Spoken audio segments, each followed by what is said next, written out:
have made the major moves so far that some expected them to this offseason, there has been significant roster turnover, including the departures of DeAnthony Melton and Kyle Anderson. Those departures, along with the start to the season injury of Jaren Jackson Jr., could impact the Grizzlies in one particular way and could even potentially change the approach of Memphis going into the season. But just how big of an impact will the departures of Melton and Anderson, plus the injury to Jaren Jackson, be? We'll discuss that and more on this edition of the Locked On Grizzlies podcast. Here we go. You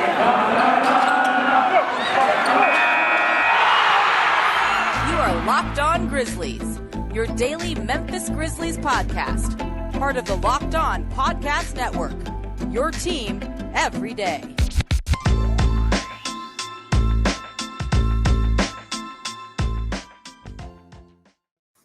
Welcome one and all to the Locked On Grizzlies podcast. My name is Shawn Coleman, kind of a,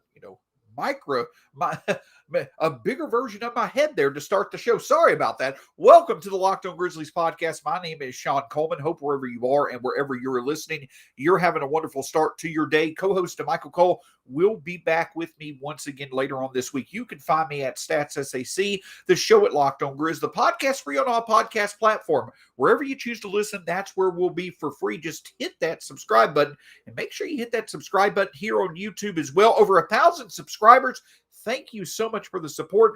You hitting that subscribe button lets us know you enjoy the show and lets others find the show as well. My name is Shawn Coleman. I've been a credential media member for the Grizzlies now for a few years. I've been covering the team now for over 4 seasons over at Grizzly Bear Blues, and your co-host here at Locked On Grizzlies, your Grizzlies every day. I want to remind you also of the title sponsor of our show, betonline.net, the fastest and easiest way for all your betting needs. So when it comes to the Memphis Grizzlies, the storyline of the offseason so far may be what the Grizzlies have not done more than what they have done. Yes, it's a bit interesting, that the Grizzlies, have, once again doubled down on you with them investing, in 4 draft night selections when it seemed like that this could be a summer of consolidation for, a young team coming off having the second best record in the NBA. They haven't made that major addition that some had hoped for this offseason. It just hasn't been sensible. And the Grizzlies also have seen some valuable pieces, especially in DeAnthony Melton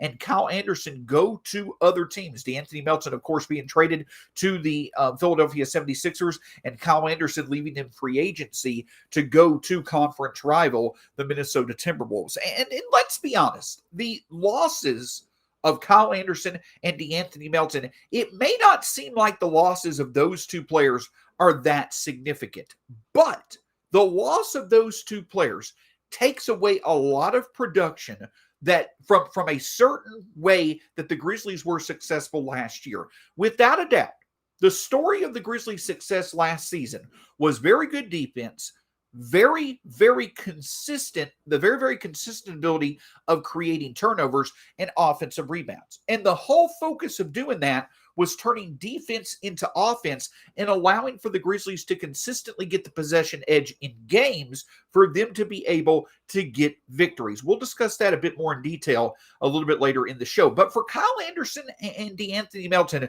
while both those players were bench players for the Grizzlies last year, they absolutely were significant contributors to a big reason why the Grizzlies were winning games, because of their ability to create disruption on defense and create turnovers. And the production of Melton and Anderson, their production wasn't because of, an effective team scheme. Yes, the Grizzlies' overall defensive team scheme was highly effective for much of the season, but numbers suggest both DeAnthony Melton and Kyle Anderson are 2 of the better defensive playmakers in the NBA. For instance, over the past 3 seasons, among all NBA players who have played at least 3,000 minutes over the past 3 seasons, or a total of 3,000 minutes or more over the past 3 seasons, DeAnthony Melton has the second best steal rate in the league. Only Matisse Thybulle has a better steal rate than DeAnthony Melton. Among 107 guards that have played at least 3,000 minutes over the past 3 seasons, to a total of 3,000 minutes over the past 3 seasons, DeAnthony Melton has the 4th best block rate. So when it comes to defensive playmaking, there's not many better backcourts. You can make the argument DeAnthony Melton is one of the top 5 defensive playmakers at the guard position in the NBA. And Kyle Anderson, he holds up as well over the past 5 seasons. Among players who have played a total of 7,500 minutes or more over the past 5 seasons, Kyle Anderson is one of only 7 players that has a steal rate at 2% or above and a block rate at 2% or above.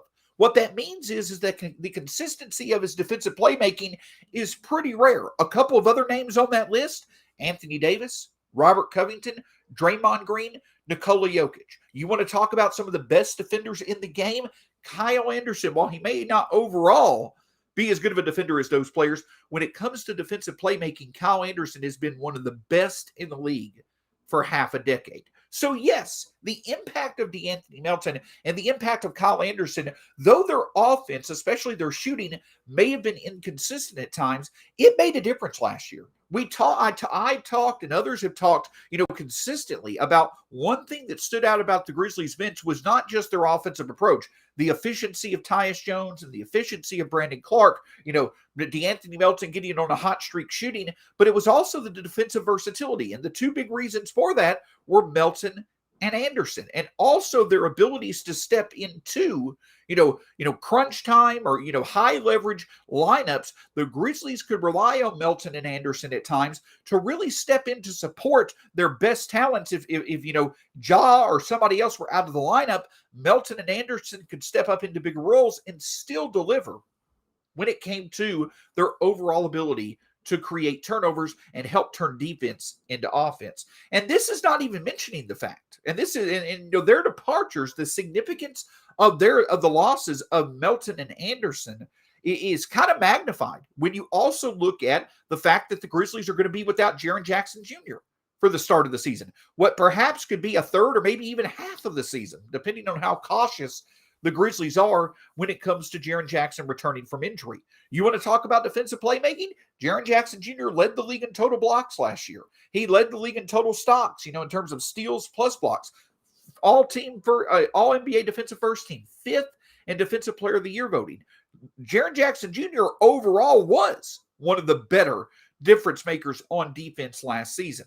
So yes, the Grizzlies are going to feel the losses of Melton, Anderson, and Jaren Jackson Jr., especially on the defensive end, with how consistent each of those players were in terms of defensive playmaking and how overall, especially when you got 2 or 3 of those players on the court at the same time, how impactful the defense could be in allowing for the Grizzlies to be able to disrupt the opposition's offensive approach and really be able to get together big runs that either allowed for them to extend leads or get back into games.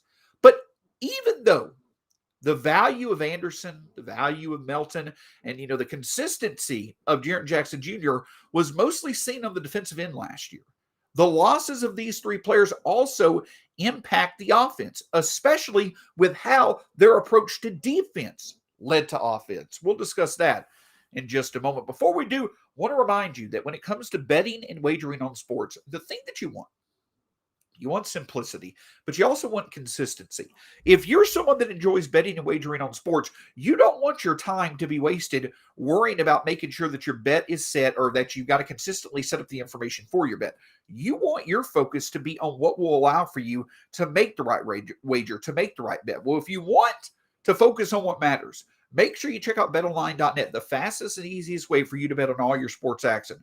Whether it's on your mobile device or your laptop, just go to betonline.net. Put in the information that you need, and from there, whether it's basketball, football, baseball, boxing, UFC, Vegas, casino games, what have you, you can enter the information, bet and wager on what you need, and it's going to be there for you to use every single time. Make it easy for yourself. Go to betonline.net today.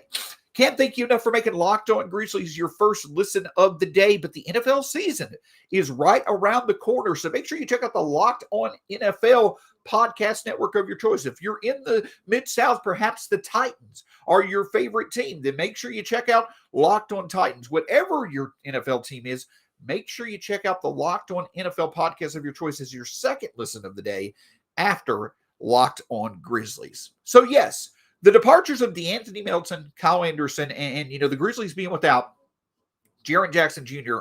to start the season, the impact of those players is mostly going to be felt on defense. And the reason why we can say that is because each of those players took a step back last year in terms of their overall shooting performances from the last time they had been on the court, in terms of shooting the three. The breakout seasons of Kyle Anderson and DeAnthony Melton from three during the 2020-2021 season, and then Jaren Jackson Jr.'s success when he was a sophomore during the 19-20 season. All three of those players took a step back in terms of their shooting consistency. So the impact of these players was mostly felt on defense, and it was a big impact. It's why the Grizzlies, over the past two seasons are among the best teams when it comes to steals per game, blocks per games, and overall forcing turnovers per games. But the other key reason why the loss of these players is likely going to be felt is because the Grizzlies are losing valuable sources that allowed for them to do the thing that they were the most consistent at last year. The biggest story of their success last year, which was gaining the possession edge in games. The Grizzlies' ability to create turnovers and then get out on the fast break, which last year especially, this roster was highly geared towards being able to be successful in the fast break. The Grizzlies' ability to consistently produce turnovers, let the offense get the ball in the hands of Ja Morant, or the defense get the ball in the hands of Jaren Jackson Jr. or Tyus Jones to lead the offense, and it would lead to easy buckets for the Grizzlies before the opposition's defense got set. This was a huge component to the Grizzlies' success last year, and it was a reason why Memphis was able to consistently get leads or come back into games, because they relied on turnovers to be able to get extra possessions, which led to easy buckets in transitions. Now, you expand on this a bit. The Grizzlies' ability to create turnovers, they led the league in steals and blocks. Steven Adams' overall ability to create offensive rebounds, all of that production led to one key statistic that the Grizzlies were among the best at in the NBA. That's getting the possession edge. The Grizzlies averaged the most shot attempts per game in the NBA last season during the regular season and also during the playoffs. The only team that was more consistent than the Grizzlies at consistently getting the possession edge in games was the Toronto Raptors. The Grizzlies 48 times last year had 5 or more shot attempts than their opponents in games and were 32-16 in those games. So without a doubt, the Grizzlies using defense and turning it into offense was a big secret to their success last year. And the fact that the Grizzlies were able to continue to do that even when they got into their depth, the reason why the Grizzlies were able to continue to win at consistent rates, even at times when they were without Ja Morant or Dillon Brooks or others, was because they stayed consistent at creating chaos on defense, creating turnovers, and turning it into offense and allowing for them to consistently get the possession edge. So whether it was the starters doing it, whether it was the bench doing it, or a combination of the both, the Grizzlies' depth allowed for them to consistently be able to turn defense into offense and get the possession edge and win games. That's what allowed for Memphis to be successful. And the Grizzlies were very good at it. The Grizzlies embracing what they were good at was a huge reason why they unexpectedly had the second most wins in the NBA last year. And a major reason again for that was their ability to create turnovers, turn it into fast break points, and get the possession edge consistently in games. And why was it so important? Why in particular did that approach really benefit the Grizzlies? It's for the same reason that we've talked about for years now when it comes to Memphis, even with Taylor Jenkins' overall improvement when it comes to the Grizzlies' approach from three. It was the Grizzlies' struggle shooting the three. Memphis was 23rd in the league last year when it came to three-pointers per game, though they did improve as the season went along. But the Grizzlies' lack of production from three meant that other teams at times really had the opportunity to, especially if other teams were finding balance on offense, it allowed for other teams to be able to find success from three that the Grizzlies couldn't match. That was especially true in the first half of the season when the Grizzlies were without Dillon Brooks and a few others at times. So the Grizzlies were giving up threes quite a bit. Their three-point defense did improve, but in general, the Grizzlies' consistency from three outside of Desmond Bane was very inconsistent. It was below average. Though the Grizzlies did improve in terms of what they specifically as a franchise had done in the past, they still remained below league average overall, producing from three.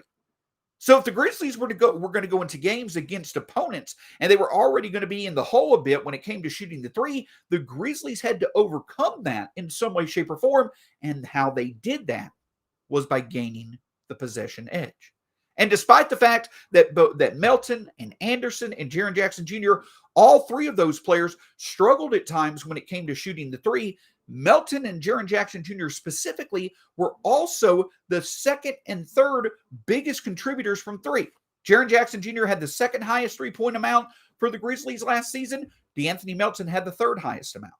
So not only are you, with the departures of Jaren Jackson Jr., or with the Kyle Anderson as well as DeAnthony Melton and the injury to Jaren Jackson Jr., not only in that trio are you losing your second and third best contributors to your three-point shooting game, an overall three-point shooting game that's below average in the league, you're also losing a trio that really helped you overcome that three-point deficit. So there are layers to the losses of these players to start the season. So yes, without a doubt, with the consistency that Melton and Anderson showed when it came to creating turnovers and helping the Grizzlies turn defense into offense, with how big of a, with how critical of a component that approach really helped the Grizzlies last year, and with Jaren Jackson Jr.'s ability to shoot the three, but most importantly, his overall defensive impact not available. Yes, the Grizzlies are going to be, without major components to an approach that was highly effective for them last year. So does that mean the Grizzlies are going to change their approach? Or does that mean that the Grizzlies potentially are going to take a bit of a step back? Well, yes, and probably. But the thing that stands out is this: the Grizzlies are perfectly fine with that. I'll tell you why in just a moment. The thing, though, that I will tell you also is this, is that here at Locked On Grizzlies, we're constantly here to look at all the different perspectives when it comes to Memphis. Yes, not much may be going on when it comes to the Grizzlies. There's still plenty going on around the NBA. Where could Kevin Durant, Kyrie Irving, as well as Donovan Mitchell eventually land? All that, you can find out the latest rumors on the Locked On NBA podcast. Make it your second listen of the day after Locked On Grizzlies. So, yeah, a bit of fun discussion, out there, in terms of social media when it comes to, Grizz Nation over the past, few weeks has been, are the Grizzlies worse now than they were, a year from now? And overall, I would say probably, yeah, when you lose a DeAnthony Melton, when you lose a Kyle Anderson, when you're going to be without the services of Jaren Jackson Jr., yes, you're going to, on paper, you potentially do take a bit of a step back. That's not insulting the Grizzlies at all, I don't think. I don't think that's anything negative towards the Grizzlies roster as it currently stands. It's a compliment to the value that Melton and Anderson and Jaren Jackson Jr. provide when they're on the court. So, yeah, the Grizzlies overall may be worse now than they were a year ago, but Memphis is perfectly fine with that. And the reason why is because they are taking a similar approach to this season that they did last year. You go back to last summer. The Grizzlies unexpectedly traded Jonas Valanciunas, got Steven Adams in return. The Grizzlies traded away Grayson Allen and got, back a decent return, but it really opened up the opportunity for Desmond Bane and DeAnthony Melton, two players who likely have higher ceilings than Grayson Allen, to take on bigger roles. In that aspect, the Grizzlies traded away two players coming in to the last year of their current contracts, who were coming off career years. The Grizzlies basically were taking the training wheels off. The Grizzlies were going to bet on their youth. They traded away players in Valanciunas and Grayson Allen, who they just did not see having futures with the Grizzlies, and bet on the youth. They did very well in bringing in Steven Adams, who this team seems to love and who was incredibly effective last year, and the Grizzlies hope will continue to be incredibly effective this year. That certainly was a great addition. But the Grizzlies last year basically took the training wheels off, bet on their youth, and look what happened. Nearly every young player on the roster developed significantly for Memphis. Well, this time around, it's not necessarily that the Grizzlies are taking the training wheels off in terms of highly effective offensive contributors or players that, didn't make sense to keep in Memphis. You definitely could see reasons why Memphis should have held on to DeAnthony Melton and Kyle Anderson. Last year was about taking players who didn't have future in Memphis off the roster to bet on the youth on the roster. This year, letting DeAnthony Melton and Kyle Anderson walk, in my opinion, is the Grizzlies now taking the training wheels off when it comes to them needing to fully embrace an approach that won't necessarily offer, that may take a bit of time to perfect, and that may not necessarily offer a lot of value immediately. But the approach that the Grizzlies are fully embracing is one that's going to help them more in the playoffs than the regular season. Trading away DeAnthony Melton, letting Kyle Anderson walk, one of the biggest reasons, in my opinion, why the Grizzlies did that was because, yes, they viewed those players as being valuable. You don't have to tell Taylor Jenkins or Zach Kleiman. They, more than anyone, know how valuable DeAnthony Melton and Kyle Anderson were during their times with the Grizzlies. But no one more than Zach Kleiman and Taylor Jenkins know that value that Melton and Anderson provided likely was much more valuable in the regular season, and likely was much more valuable to an approach that allowed for the Grizzlies to win in the regular season than it did in the playoffs. As I mentioned all offseason, the Grizzlies, after last year, they now have a good idea of the secret to success during the regular season. They are very confident that their young core and the depth that remains on this roster are going to allow for Memphis to consistently be in the postseason picture for years to come. I'm not saying that they've solved it. I'm not saying they're going to consistently have the second or third best record in the NBA moving forward. But they do know how to have success in the regular season to be in the playoff picture. Now, the focus for the Grizzlies in making roster moves and moving forward is two things. Having their best players healthy for the playoffs, and evolving the roster to be consistent at things that will win in the playoffs. For instance, the Grizzlies, as I mentioned during the regular season last year, 48 times they had 5 or more shot attempts than their opponents in 48 regular season games last year. They were 32-16 in those games. In the postseason, there were 6 times where the Grizzlies had 5 or more shots than their opponents, and they were 3-3. The thing, though, that did improve in the playoffs last year significantly was that the Grizzlies shot the three much better in the playoffs than they did in the regular season. 11.3 threes in the regular season was good enough for 23rd in the NBA during the regular season. 13.1 threes in the playoffs was 5th among the 16 playoff teams. When the Grizzlies made as many or more threes than their opponents in the playoffs last year, they were 5-2. When they didn't, in the 5 games that they made less threes than their opponents, they were 1-4. So the Grizzlies, from the playoffs last year, got a good understanding that the ability to shoot the three, the ability to have offensive balance, and especially the ability to be able to have good shot selection and a consistent presence from distance to support what the Grizzlies can do in the paint, those are things that may be a bit more valuable in playoff basketball than letting defense turn into offense, getting out of the run and scoring on the fast break. That's not to say that the Grizzlies' overall ability to create turnovers and do good on the fast break is not important. The Grizzlies need to play. They need to embrace what they do best, which they did last year and was a big reason for their success. But for the Grizzlies to take that next step, to really find offensive success, consistent threats from three, good shot selections, those are keys in the playoffs. And so that's why the Grizzlies were okay letting DeAnthony Melton and Kyle Anderson go. That improvement that we talked about from the Grizzlies in terms of shooting the three from the regular season to the playoffs, not really a lot of contributions came from Melton and Anderson in that aspect. Combined, those two players were 14 of 56 from three in the playoffs. Good for 25%.